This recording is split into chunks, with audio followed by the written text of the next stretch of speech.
Chapitre 53. Le départ définitif de la Galilée. Vers la fin de son ministère, le Christ introduisit un changement dans sa méthode de travail. Jusqu'ici, il s'était efforcé d'éviter l'agitation et la publicité, se dérobant aux hommages du peuple et passant rapidement d'un endroit à un autre quand l'enthousiasme populaire qu'il suscitait devenait irrésistible. À plusieurs reprises, il avait défendu qu'on le proclamât le Christ.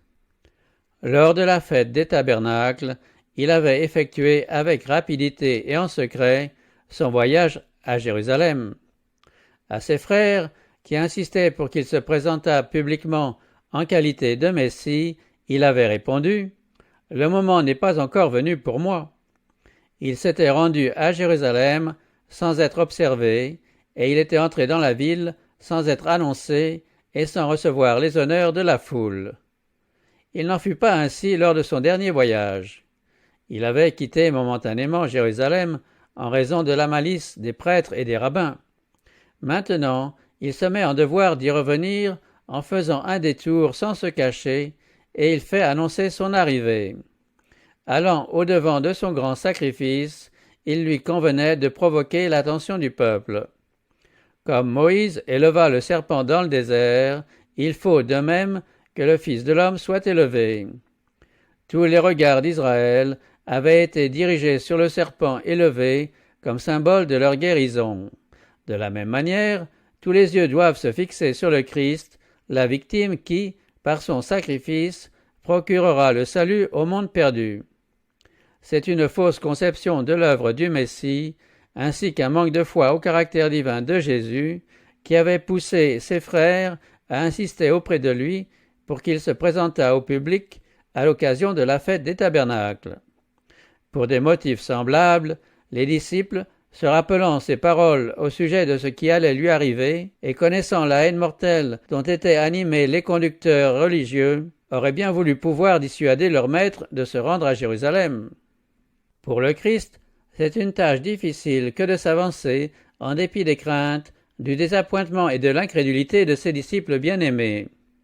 Il lui est dur de les conduire vers l'angoisse et le désespoir qui les attendent à Jérusalem. Et Satan est là pour assiéger le Fils de l'homme de ses tentations. Pourquoi va-t-il maintenant à Jérusalem, au-devant d'une mort certaine? Tout autour de lui, des âmes ont faim du pain de vie. Des âmes souffrantes attendent une parole de guérison. À peine a-t-il commencé l'œuvre de l'évangile de sa grâce. Il est encore dans la pleine vigueur de l'âge. Pourquoi ne s'avancerait-il pas dans les vastes champs du monde, apportant les paroles de sa grâce et sa puissance de guérison? Pourquoi ne s'accorderait-il pas la joie de donner la lumière et le bonheur à des millions d'êtres croupissant dans les ténèbres et la souffrance? Pourquoi laisserait-il le soin de recueillir la moisson à des disciples de foi si débiles, de compréhension si étroite, et dont l'action est si lente? Pourquoi affronterait-il la mort alors que son œuvre se trouve encore dans l'enfance? L'ennemi, qui s'est attaqué au Christ dans le désert, renouvelle aujourd'hui ses tentations les plus fortes et les plus subtiles.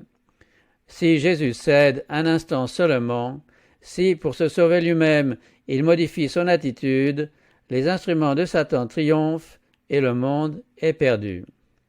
Mais Jésus a pris la ferme résolution de se rendre à Jérusalem. La seule loi de sa vie, c'est la volonté de son Père. Déjà, lors de sa visite au temple, alors qu'il n'était qu'un enfant, il avait dit à Marie « Ne saviez-vous pas qu'il faut que je m'occupe des affaires de mon Père ?» À Cana, lorsque Marie lui a demandé de manifester sa puissance miraculeuse, il a répondu « Mon heure n'est pas encore venue ». Les mêmes paroles lui ont servi de réponse quand ses frères l'ont supplié de se rendre à la fête. Dans le grand plan divin, une heure a été fixée où il doit s'offrir pour les péchés des hommes. Cette heure est sur le point de sonner. Il ne va pas défaillir. Il tourne ses pas vers Jérusalem où, depuis longtemps, ses ennemis trament contre sa vie. Il va maintenant la leur abandonner et il se dirige hardiment vers la persécution, le reniement, la condamnation et la mort.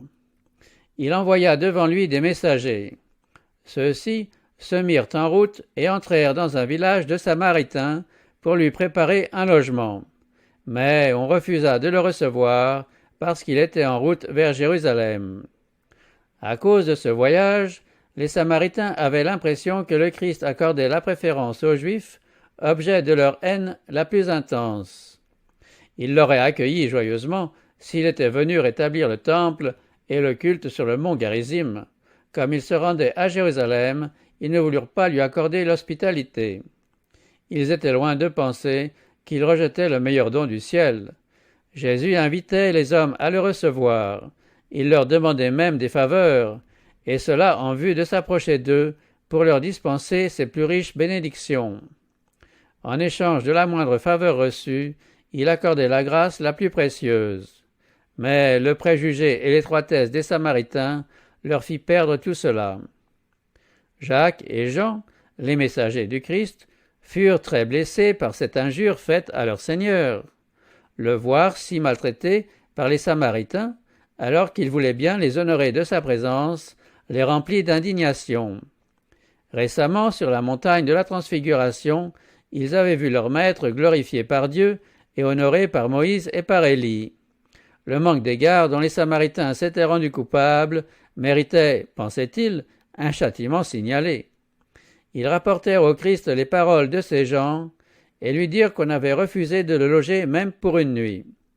Ils pensaient qu'un tort grave lui avait été fait, et ils dirent, en regardant au loin dans la direction du mont Carmel, où Élie avait égorgé les faux prophètes, « Seigneur, veux-tu que nous disions au feu de descendre du ciel et de les consumer ?» Ils constatèrent avec surprise que leurs paroles peinaient Jésus, et leur étonnement fut encore plus grand en entendant ce reproche, « Vous ne savez de quel esprit vous êtes animés, car le Fils de l'homme est venu non pour perdre les âmes, mais pour les sauver. » Le Christ s'en alla dans un autre village. Il n'appartenait pas à sa mission de contraindre les hommes à le recevoir. C'est Satan, et ce sont les hommes animés de son esprit qui s'efforcent de violenter les consciences. Sous prétexte de zèle pour la justice, des hommes associés à de mauvais anges font souffrir leurs semblables pour les convertir à leurs idées religieuses. Le Christ, lui, ne cesse de faire preuve de miséricorde, s'efforçant constamment de gagner les âmes par la manifestation de son amour. Il ne peut tolérer aucun rival dans une âme, il ne peut se contenter d'un service partiel, mais il n'accepte qu'un service volontaire, le libre abandon d'un cœur pressé par l'amour. Notre empressement à nuire à ceux qui n'aiment pas notre œuvre ou qui agissent contrairement à nos idées montre que nous sommes remplis de l'esprit de Satan. Tout être humain appartient à Dieu, corps, âme et esprit. Le Christ est mort pour racheter tous les hommes. Rien ne contriste Dieu davantage que de voir des hommes qui, poussés par le fanatisme religieux, font souffrir ceux dont le Sauveur a payé la rançon par son sang. Jésus se mit en route pour se rendre aux confins de la Judée et de l'autre côté du Jourdain. Les foules s'assemblèrent de nouveau près de lui, et, selon sa coutume, une fois de plus, il les enseignait. C'est Pérée, une province qui se trouvait de l'autre côté du Jourdain par rapport à la Judée, que Jésus passa une grande partie des derniers mois de son ministère.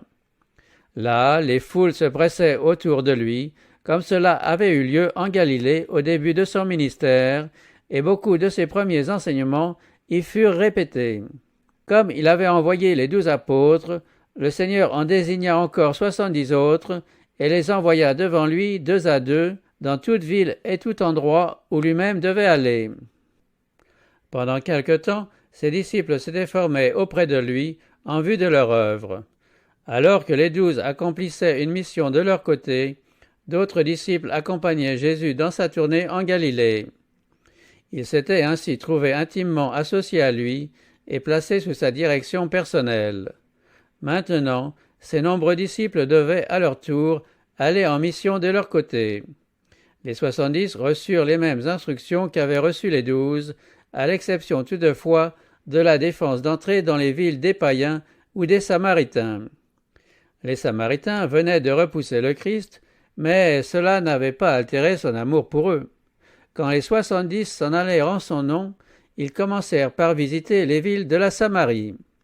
La visite du Sauveur en Samarie et plus tard l'éloge du bon Samaritain, ainsi que la joie reconnaissante du lépreux Samaritain qui, seul parmi les 10, était revenu pour exprimer au Christ sa gratitude, tout cela revêtait une profonde signification aux yeux des disciples. Cette leçon se grava profondément dans leur cœur. Dans l'ordre qu'il leur donna immédiatement avant son ascension, Jésus mentionna la Samarie avec Jérusalem et la Judée comme étant les lieux où il devait d'abord prêcher l'Évangile. Son enseignement les avait préparés à se conformer à cet ordre. Et quand ils se rendirent en Samarie au nom de leur maître, ils trouvèrent une population prête à les recevoir. Les paroles d'éloge du Christ et ses œuvres de miséricorde en faveur d'hommes appartenant à leur nation étaient parvenues aux oreilles des Samaritains. Ils virent qu'ils n'avaient que des pensées d'amour à leur égard, malgré la manière rude dont ils l'avaient traité, et leurs cœurs furent gagnés. Après son ascension, ils accueillirent favorablement les messagers du Sauveur, et les disciples purent recueillir une précieuse moisson parmi ceux qui avaient été autrefois leurs plus grands ennemis. Il ne brisera pas le roseau froissé, et il n'étouffera pas le lumignon qui va s'éteindre. Il fera régner la justice en toute vérité, et les nations espéreront en son nom. En envoyant les 70, Jésus leur recommanda, comme il l'avait recommandé aux 12, de ne pas s'imposer là où on ne le recevrait pas volontiers. Dans quelque ville que vous entriez, et où l'on ne vous recevra pas, allez sur ces places et dites « Nous secouons contre vous la poussière même de votre ville qui s'est attachée à nos pieds. Sachez pourtant que le royaume de Dieu est proche. » Ceci avait pour but, non pas de manifester du ressentiment pour une blessure d'amour-propre, mais de montrer combien c'est chose grave de refuser le message du Seigneur ou ses messagers. Rejeter les serviteurs du Seigneur, c'est rejeter le Christ lui-même. Jésus ajouta « Je vous dis qu'en ce jour, pour Sodome, il y aura moins de rigueur que pour cette ville-là. » Puis sa pensée alla vers les villes galiléennes, où il avait exercé une si grande partie de son ministère. Il s'écria, avec les accents d'une douleur sincère, « Malheur à toi, Chorazine, malheur à toi, Bethsaïda, car si les miracles faits au milieu de vous l'avaient été à Tyr et à Sidon, il y a longtemps qu'elles se seraient repenties avec le sac et la cendre. C'est pourquoi, lors du jugement, pour Tyr et pour Sidon, il y aura moins de rigueur que pour vous. Et toi, Capernaum, seras-tu élevé jusqu'au ciel? Tu seras abaissé jusqu'au séjour des morts. » Les plus riches bénédictions du ciel avaient été généreusement offertes à ces villes des bords de la mer de Galilée. Jour après jour, le prince de la vie était allé et venu parmi les habitants. La gloire de Dieu, que des prophètes et des rois avaient souhaité voir, avait brillé sur des foules qui se pressaient sur les pas du Sauveur. Cependant, le don du ciel fut refusé. Faisant montre d'une prudence extrême, les rabbins avaient mis en garde contre les nouvelles doctrines enseignées par le nouveau docteur qui, disait-il, étaient contraires à l'enseignement des pères. Au lieu de chercher à comprendre la parole de Dieu pour soi-même, on donnait crédit à ce qu'enseignaient les prêtres et les pharisiens. On accordait aux prêtres et aux chefs l'honneur dû à Dieu, et l'on rejetait la vérité pour se conformer à leur tradition. Plusieurs avaient reçu une impression favorable, bien que presque persuadés, ils n'agirent pas selon leurs convictions et ne prirent pas position pour le Christ. Satan offrit ses tentations, et ce qui était lumineux finit par sembler ténébreux. Ainsi, plusieurs repoussèrent la vérité qui eût pu sauver leur âme. Le témoin fidèle dit « Voici, je me tiens à la porte et je frappe. » Chaque réprimande, chaque exhortation, chaque avertissement contenu dans la parole de Dieu ou donné par ses messagers équivaut à un coup frappé à la porte du cœur. C'est la voix de Jésus sollicitant l'entrée. On est de moins en moins disposé à ouvrir à mesure que l'on résiste à ses appels.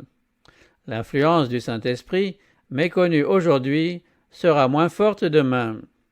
Le cœur devenu moins sensible tombe dans une inconscience dangereuse qui fait sous-estimer la brièveté de la vie et l'approche de l'éternité. Si nous sommes condamnés au jour du jugement, ce ne sera pas pour avoir été dans l'erreur, mais pour avoir négligé les occasions d'apprendre à connaître la vérité que le ciel nous a offerte. Comme les apôtres, les 70 avaient été doués de facultés surnaturelles destinées à servir de sceau à leur mission. Une fois leur œuvre achevée, ils revinrent avec joie en disant « Seigneur, les démons même nous sont soumis en ton nom. » Jésus répondit « Je voyais Satan tomber du ciel comme un éclair. » Les scènes du passé et de l'avenir défilèrent devant l'esprit de Jésus. Il vit Lucifer expulsé pour la première fois des lieux célestes. Il regarda en avant vers sa propre agonie qui allait dévoiler aux yeux de tous les mondes le caractère du séducteur.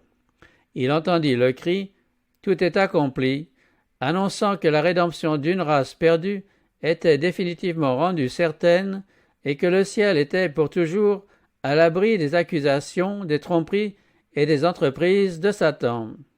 Par-delà la croix du calvaire, par-delà l'agonie et l'opprobre, Jésus regarda en avant vers le grand jour final où le prince de la puissance de l'air sera détruit sur la terre qu'il a souillée de sa rébellion. Il vit l'œuvre du mal arriver à son terme et la paix de Dieu remplir les cieux et la terre. Dès ce moment, les disciples du Christ devaient considérer Satan comme un ennemi vaincu. Sur la croix, Jésus allait remporter pour eux la victoire. Son désir était qu'ils considérassent cette victoire comme la leur. « Voici, dit-il, je vous ai donné le pouvoir de marcher sur les serpents et les scorpions et sur toute la puissance de l'ennemi, et rien ne pourra vous nuire. » La toute-puissance du Saint-Esprit est le refuge de toute âme repentante. Le Christ ne permettra pas qu'une seule âme, implorant sa protection dans un esprit de repentance et de foi, tombe au pouvoir de l'ennemi. Le Sauveur se tient à ses côtés lorsqu'elle est tentée et éprouvée. Avec lui, il ne peut y avoir ni échec, ni perte, ni impossibilité, ni défaite. Nous pouvons tout par celui qui nous fortifie. Quand surviennent des tentations et des épreuves, n'essayez pas de tout arranger vous-même, mais regardez à Jésus, votre assistant. Il y a des chrétiens qui se préoccupent et qui parlent beaucoup trop de la puissance de Satan. Ils pensent à leur adversaire, prient à son sujet, parlent de lui, si bien que celui-ci finit par grandir démesurément dans leur imagination. Il est vrai que Satan est un être puissant, mais grâce à Dieu, nous avons un Sauveur qui a chassé le malin du ciel. Satan se plaît à nous voir exagérer sa puissance. Pourquoi ne parlerions-nous pas plutôt de Jésus? Pourquoi n'exalterions-nous pas plutôt sa puissance et son amour? L'arc-en-ciel de la promesse, qui entoure le trône divin, est un témoignage impérissable du fait que Dieu a tant aimé le monde qu'il a donné son Fils unique, afin que quiconque croit en lui ne périsse point, mais qu'il ait la vie éternelle. Il atteste, aux yeux de l'univers, que Dieu n'abandonnera pas son peuple en lutte avec le mal. Il nous assure force et protection, aussi longtemps que ce trône lui-même demeure.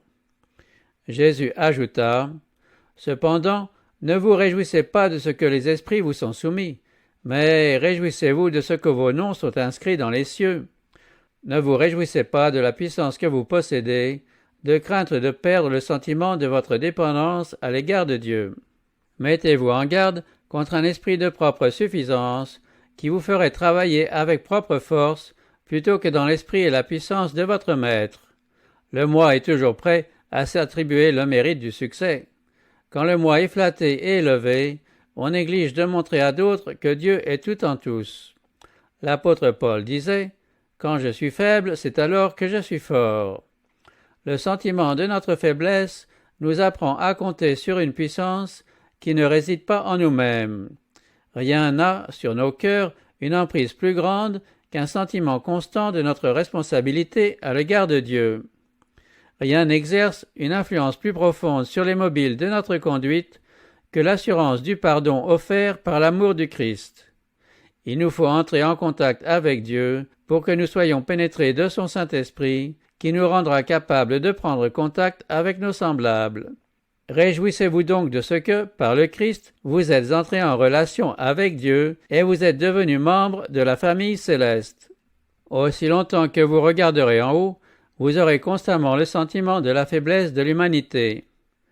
Moins vous chérirez le moi, mieux vous comprendrez l'excellence de votre Sauveur. Plus vous vous approcherez de la source de la lumière et de la puissance, plus vous serez illuminés, et plus vous serez à même d'accomplir de grandes choses pour Dieu. Réjouissez-vous de ce que vous êtes un avec Dieu, un avec le Christ et avec la famille céleste tout entière. Tandis que les 70 disciples écoutaient les paroles du Christ, le Saint-Esprit présentait avec force à leur esprit les réalités vivantes et gravait la vérité sur les tables de leur cœur. Quoique entourés de la foule, ils se sentaient seuls avec Dieu. Voyant qu'ils avaient saisi l'esprit de son enseignement, Jésus tressaillit de joie par le Saint-Esprit et dit « Je te loue, Père, Seigneur du ciel et de la terre, d'avoir caché ces choses aux sages et aux intelligents, et de les avoir révélées aux enfants. Oui, Père, parce que tel a été ton dessein bienveillant. Tout m'a été remis par mon Père, et personne ne connaît qui est le Fils, si ce n'est le Père, ni qui est le Père, si ce n'est le Fils, et celui à qui le Fils veut le révéler. Les hommes que le monde honore, prétendus grands et sages, malgré toute la sagesse dont ils se vantent, n'ont pas compris le caractère du Christ. Ils l'ont jugé sur son apparence extérieure, d'après l'état d'abaissement qui résultait de son incarnation. C'est à de simples pécheurs et péagers que fut donné de voir l'invisible. Il est vrai que les disciples n'ont pas compris tout ce que Jésus voulait leur révéler. Cependant, peu à peu, leurs esprits furent éclairés, à mesure qu'ils se soumirent plus complètement à la puissance du Saint-Esprit. Ils comprirent que le Dieu puissant, revêtu de notre humanité, se tenait au milieu d'eux. C'était pour Jésus un sujet de joie de constater que cette connaissance, refusée aux sages et aux prudents de ce monde, était révélée à ces hommes humbles. Souvent, alors qu'il leur exposait les Écritures de l'Ancien Testament et en faisait l'application à sa personne et à son œuvre d'expiation, son esprit les avait éveillés et transportés dans une atmosphère céleste. Il comprenait les vérités spirituelles dont les prophètes avaient parlé mieux que les auteurs eux-mêmes. Désormais, il lirait les Écritures de l'Ancien Testament non comme des doctrines émanant des scribes et des pharisiens, non comme de simples déclarations de sages morts depuis longtemps, mais comme une nouvelle révélation divine. Il le contemplait comme celui que le monde ne peut pas recevoir, parce qu'il ne le voit pas et ne le connaît pas. Mais vous, vous le connaissez, parce qu'il demeure auprès de vous et qu'il sera en vous. Le seul moyen de s'approprier plus parfaitement la vérité, c'est de conserver un cœur tendre et soumis à l'Esprit du Christ. Il faut vider l'âme de la vanité et de l'orgueil pour que le Christ soit intronisé. La science humaine est trop bornée pour comprendre l'expiation. Le plan de la rédemption a une portée trop vaste pour être expliqué par la philosophie. Il restera toujours un mystère inaccessible aux raisonnements les plus profonds. La science du salut ne peut être expliquée, mais on peut la connaître par expérience. Celui-là seul qui voit son propre état de péché peut apprécier le Sauveur à sa juste valeur. Les leçons les plus instructives furent données par le Christ, tandis qu'il se rendait lentement de la Galilée vers Jérusalem. Les habitants de la Pérée, comme ceux de la Galilée, étant moins dominés par le fanatisme juif que les habitants de la Judée, les enseignements de Jésus trouvaient un écho dans les cœurs. On écoutait ses paroles avec empressement. Plusieurs des paraboles du Christ furent dites pendant ces derniers mois de son ministère. Comme les prêtres et les rabbins le poursuivaient avec une haine croissante, ils voilaient ses avertissements sous des symboles. On ne pouvait se tromper sur ses enseignements, et néanmoins on ne pouvait rien trouver dans ses paroles qui fournît un motif d'accusation contre lui. Dans la parabole du pharisien et du péager, la prière orgueilleuse « Ô Dieu, je te rends grâce de ce que je ne suis pas comme le reste des hommes » offrait un contraste frappant avec la supplication du pécheur repentant « Sois apaisé envers moi pécheur ». C'est ainsi que le Christ stigmatisait l'hypocrisie des Juifs. Sous les images du figuier stérile et du grand souper, il annonçait le jugement qui allait frapper la nation impénitente. Ceux qui avaient rejeté avec mépris l'invitation à la fête évangélique entendaient ces paroles d'avertissement, car, je vous le dis, aucun de ces hommes qui avaient été invités ne goûtera de mon repas. Des instructions de la plus haute valeur avaient été données aux disciples. La parabole de la veuve importune et celle de l'ami demandant à emprunter du pain au milieu de la nuit venaient renforcer ces paroles. Demandez et l'on vous donnera, cherchez et vous trouverez, frappez et l'on vous ouvrira. Souvent, leur foi chancelante serait affermie par le souvenir de ces paroles du Christ, et Dieu ne ferait-il point justice à ses élus qui crient à lui jour et nuit, et tarderait-il à leur égard? Je vous le dis, il leur fera promptement justice. Le Christ répéta la magnifique parabole de la brebis égarée, et il développa son enseignement en parlant de la pièce d'argent perdue et de l'enfant prodigue. Les disciples n'étaient pas encore à même, à ce moment-là, d'apprécier pleinement ces leçons, mais quand, après l'effusion du Saint-Esprit, ils assistèrent à l'entrée des gentils dans l'Église et virent la colère des Juifs envieux, ils purent mieux comprendre l'enseignement de l'enfant prodigue et s'associer à la joie du Christ exprimée par ces paroles. Mais il fallait bien se réjouir et s'égayer, parce que ton frère que voilà était mort, et qu'il est revenu à la vie, parce qu'il était perdu et qu'il est retrouvé. Et quand, au nom de leur maître, ils affrontèrent l'opprobre, la pauvreté et la persécution, souvent ils affermirent leur cœur en se répétant les recommandations qu'il leur avait données au cours de ce dernier voyage. « Sois sans crainte, petit troupeau, car votre Père a trouvé bon de vous donner le royaume. Faites-vous des bourses qui ne s'usent pas, un trésor inépuisable dans les cieux, où il n'y a pas de voleurs qui approchent, ni de mythes qui détruisent, car là où est votre trésor, là aussi sera votre cœur. »